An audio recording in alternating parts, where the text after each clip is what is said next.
fast start, fast style of play, lean towards inexperience. What else? Danny White wants the Kim Caldwell hire to be just like Josh Heupel. It's time for Four Downs, and it's brought to you by Dynasty Pools and Spas. 4 Downs brought to you by Dynasty Spas, the most comfortable spas made in the United States of America, right here in East Tennessee. Drop in for the all-new showroom in Athens. Dynasty Spas, perfect for all 4 seasons. 4 Downs, presented by Off the Hook Sports. All righty, so here we go. We're going to hop in the hot tub with Coop. Cooper Mays here. Hit like and subscribe. Thank you, Coop. All right. How are they similar, Josh Heupel and Kim Caldwell? Coop here. First down. Okay, now, you said something to me a couple of times that I'm having trouble jiving with, if I could be real honest with you, Caleb. And that said, you want coaches that are going to come out and have a fast start. In other words, have a good first season or two. Nobody comes out and says, hey, you'd like to go out there and lay an egg and do about a 1-11 in year number 1. I don't understand how you can really manipulate that other than just be the best football team that you can be, or in this case, basketball program. Well, there has for a long time now, and Dave, you know this because you've covered a few coaching hires yourself. There has been a philosophy of, let's get a coach who may not have a great first year, but will build a foundation, a building block. And then, once they lay the foundation, things will just take off. And I mean, come on. How often did we hear that Derek Dooley was building a foundation? Well, I was going to ask you, was that Derek Dooley to provide Tennessee from a transition from a very hectic Lane Kiffin tenure to just something else? And if that was what you were going to do, then you should have gone with his name escapes me, the assistant coach. Oh, Kippy Brown. Yes, yeah, Kippy Brown. Brown. Exactly. Well, but then there are some times where that's worked out. Let's call it what it is. When Nick Saban was hired at Alabama, that first year he was doing nothing but laying a foundation. Is that fair to say? That 2007 season was a total wash, wasn't it? Yes, he didn't care. He wanted to set in place his morals, his expectations, and he did so. Yeah, so that is not an uncommon thing to say, okay, a coach could work out long-term. We just need them to lay a foundation their first year. I mean, there's plenty of coaches throughout history that have been able to do that. I think Danny White's track record, though, is he doesn't go for that when he makes his hires. He says, I want you to immediately be better than you were the year before. I think he looks for a coach who brings in a system and a style of play that will immediately improve the program overnight and make it exciting. And his philosophy is, if you can do that, then the recruits will just come naturally after that. Now, yeah, I'm going to say I think that's overrated. I think you get lucky by having a 2022 season that Tennessee had. I think you get lucky. I don't think that's in the cards necessarily. I think you have to get good fortune. Hit like and subscribe. You see what I'm saying? I think nobody says they want to go out and I love the saying, we want to go out and start fast. Nobody says we want to go out and start slow. No, they don't. But you could see there are different types of hires. Tennessee could have hired a coach. This is what I mean. It is very possible that there is a coach Danny White had on his radar who said, I'm not going to go for the portal. I'm not going to do anything to try to win immediately next year that I think would sacrifice my long-term success. I think Kim Caldwell was like to Danny White, no, I'm going to try to win next year, period, end of story. And I will do whatever it takes and not really focus on the long-term thing. And I'm going to be negative Nancy on you for a second. I think that Danny White could have said, Kim Caldwell, I need you to do backflips down Stokely Avenue. And she would have done it for the head coaching job with the Lady Vols. I think you could have said, we need you to have the rebuilding narrative of this could take a couple of years, or we need you to say that you're going to win right away. But we just need you to say this and include an endorsement to Food City and talk about how their produce is sometimes fresh, but usually not. Okay, but Dave, schematically, let's just break this down. Okay, schematically. You're going to say anything you want, Caleb. Okay, I get, and this is where it's similar, though. Schematically, think about it schematically. You introduce a new brand of style of play. A lot of times, just introducing that new brand can help you win very fast, even if you're not the best recruiter or program builder. I get it, but I think you want that naturally anyway. I don't think that stands out from these two hires? I think it. Well, Okay, but can I support? That's not the biggest thing that stands out with the hires. We'll keep moving, but that's not the biggest thing that stands out. But about I'm going to comparison. support something that supports the point that I don't support. How about that? Cooper Mays here. Second down. All right. Style of play. I do think that was a factor, and it should be a small factor. But if you're down between a Lady Vols coach who likes to play a lot of defense, is a Kevin O'Neill disciple. You watched him back on VCR tapes, and she loved Kevin O'Neill. And you've got an up and down type of pace. You pick the up and down type of pace. Pick the winner ultimately, but style of play does matter somewhat. Oh, I agree. And this is obviously where Danny White was trying to replicate Josh Heupel. I think Josh Heupel said, and when Josh Heupel was first hired, I think he told somebody on ESPN, he said, we consider it a concern if we need more than 8 plays to score a touchdown on a drive. I mean, it's like he wants to score a touchdown as quickly as possible, and they want to move the ball as fast as possible. Kim Caldwell is an extreme case of Bruce Pearl and Nate Oates, guys. I watched a little bit of her, of some of what she runs. Nate Oates and Bruce Pearl were the up-tempo, shoot the three beforehand. Kim Caldwell just takes that and says, no, we're going to maximize it. Like 1,000%. This is 40 minutes of hell, by the way, for women's basketball. That's what it is. Now, the other similarity is this. Tennessee center Cooper Mays here. Third down. I don't think that Danny White gave one darn it if Josh Heupel had been a head coach for 12 years, because he hadn't. And I don't think he really cared that Kim Caldwell had been a coach in a lower level for the majority of her career. I think he judges people based off his read of people. I don't think it's as much experience or pedigree. And by the way, somebody asking about, was it a rapture? Well, we're here, so no. But it is a bit of a slow day. So go ahead and hit that like and subscribe button so we can bring more people in. But Caleb, when you talk about inexperience and the fact that the Lady Vols have this in Caldwell, same thing as Heupel. If they turn out to have a great coach, maybe they've got a great coach for 10, 15 years instead of 3 or 4 like most programs. Yeah, I agree. That's a big thing with Danny White. I think Danny White, and this is the honest truth, I've looked at his track record of hiring. He identifies things that I don't know how he identifies it, because he doesn't always look at your track record at where you were at, honestly. I mean, we're talking about a guy, his first major hire was when he was at Buffalo. He hired Felicia Leggett-Jack. She had just gotten fired for Indiana after 3 straight losing seasons. And that turned out to be a heck of a hire. She got hired by Syracuse, and she's doing amazing now. I can't figure out how he knew that she was a good coach despite how bad her tenure at Indiana ended. He found Nate Oates out of nowhere. He found Lance Leipold out of nowhere. I mean, I just named 2. If you can name 2 of the top, if you can name the top 3 hottest coaching commodities in college football and basketball, Leipold and Nate Oates would be on that list for each of them, wouldn't they? I mean, we're talking like, and Danny White found him out of nowhere when he was at Buffalo. Yeah, and in particular, Nate Oates. I mean, who was that guy before he found him? He was the guy that was tooling around. I like him more because I did some more research on him. I'm still not a fan. All right, how else are these 2 hirings similar? It's 4 downs, and it's brought to you by our good friends at Dynasty Pools and Spas. Check them out. Mention that Off the Hook Sports will save you $500. Dynasty Pools and Spas. Here, the best thing about Dynasty Pools and Spas is that they've got it all taken care of. What does that mean? Well, you stop by their showroom and check out their fantastic selection of top-notch spas in that showroom in Athens. Make your pick and get ready, because Dynasty Pools and Spas delivers within 125 miles of that location in Athens, that fantastic showroom. They've got the cover lift, steps, chemicals, and everything you need. Delivery at no extra charge. They're just down the road in Athens. You pick the spa you want, and it'll be there for you. Oftentimes discounted with military and first responders discounts.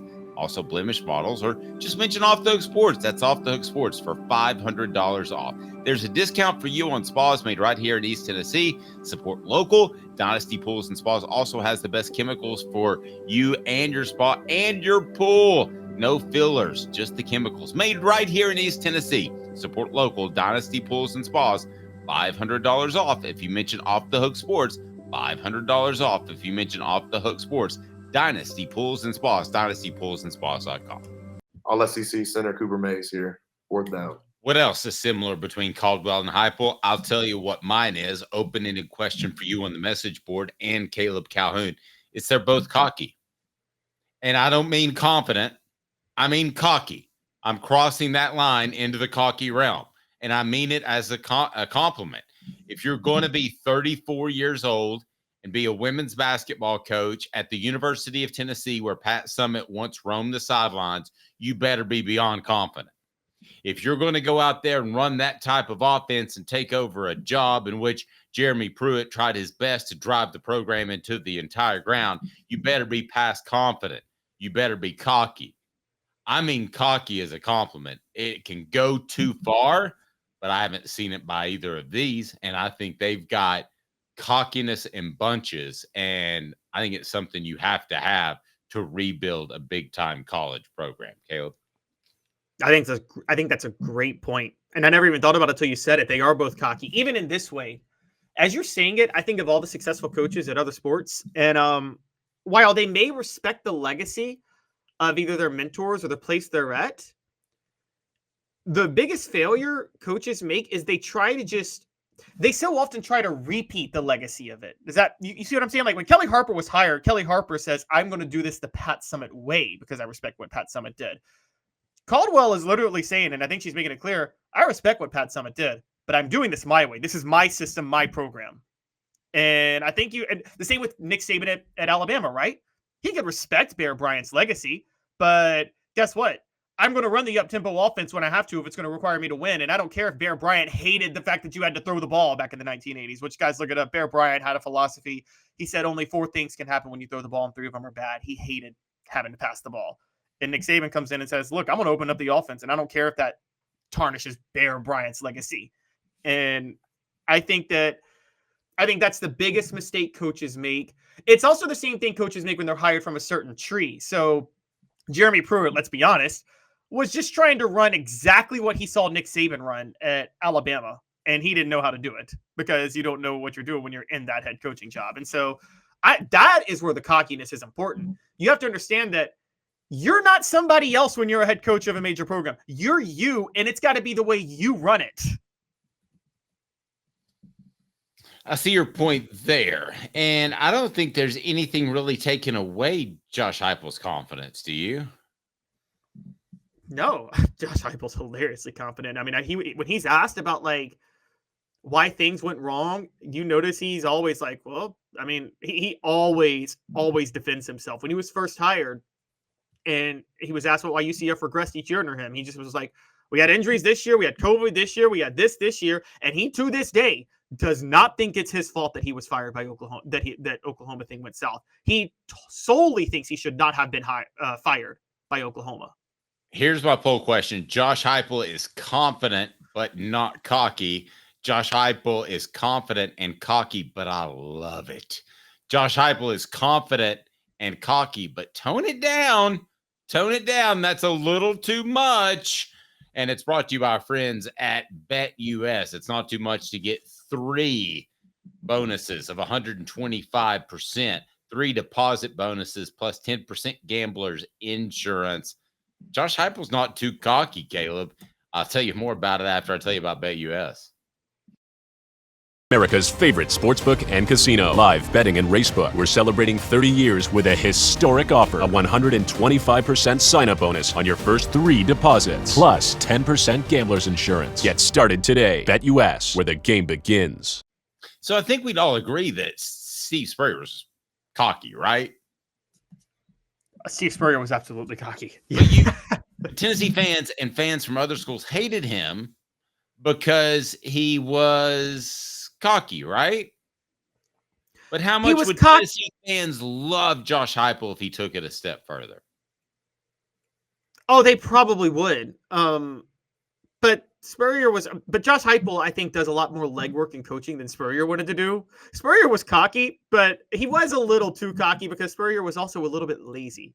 Spurrier was like, I don't need to recruit that well. I don't need to do this because I'll just outsmart you on game day. You know, the guy that has there's guys that have like 15 minutes to read the paper, and then there's guys that have an hour and a half to read the paper. Spurrier was an hour and a half to read the paper guy, and probably thought of a couple of Citrus Bowl jokes with UT involved while he was doing so. He wasn't hustling out the door because he had a 4-star recruit waiting on him.